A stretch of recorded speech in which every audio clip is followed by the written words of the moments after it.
biggest Mahangu Thresher. It's operated, it's run by a diesel engine. Its capacity is around about 1.5 tons to 2 tons per hour. This is our inlet. This is where you put in your Mahangu, and this is an outlet now. This is where the grains come from. This is where the grains come from. This is where you put your bucket or your bag.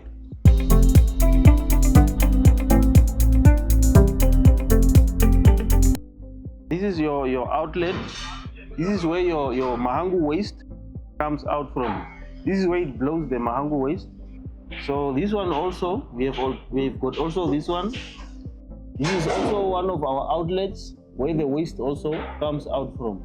So it's very important after starting your engine, always, when your engine is running, before you start operating or feeding the machine with Mahangu, always make sure that you open this plate.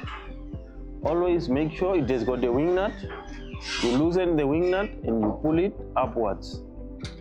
Then you fasten it again. And then you can start operating your machine. If you don't failure into doing that, the waste will get stuck inside here, the ones that is supposed to be sucked outside, and then your grains will now come out with the waste. So the solution to that, you switch your engine off, switch it off completely. You come here with your 13 spanner or a socket if you have one. You loosen this plate, it has got 8 nuts.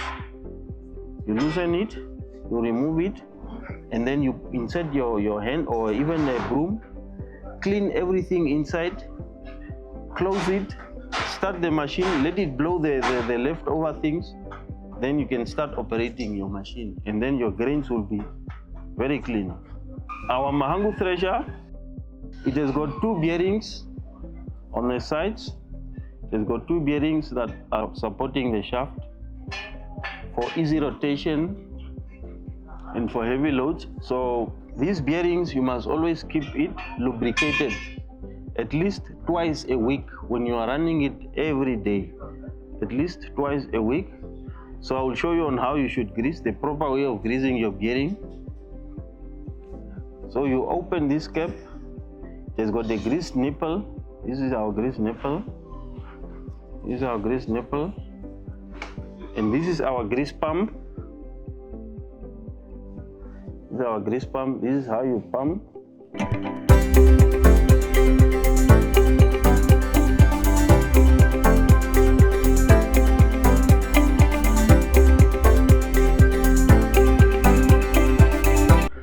So it's fully lubricated like that.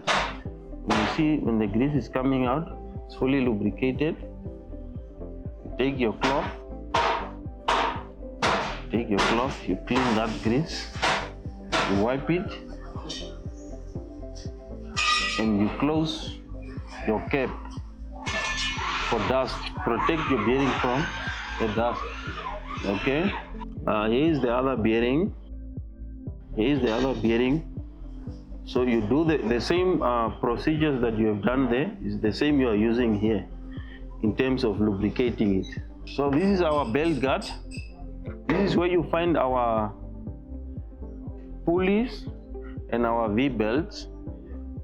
So we have installed the belt guard because there is always rotation here. It's always safe for the operator.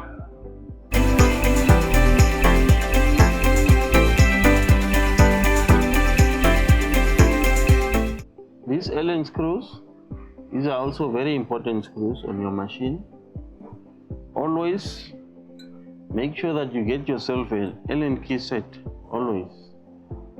So after operating for a certain period of time, always fasten them.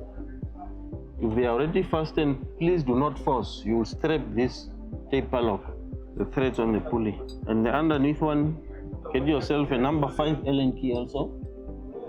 Do the same as well. Fasten it. This is a diesel engine, it vibrates a lot. So the possibility of these screws loosening and the bolts, they are very high. So you should consider that. Always fasten your bolts and your Allen screws as well, ones on the pulley. So now we will be adjusting our V-belts. Let me say I've been using the machine for a while. Due to the heat, our V-belts, they stretch and then they will become slack. When they are slack, sometimes it will slip on the pulleys. It will be slipping the rotation. Then you will find out that no, your machine is consuming a lot of fuel because it's due to the slipping of the V-belts. So we are now going to adjust the tension of the V-belts, which I will show you how.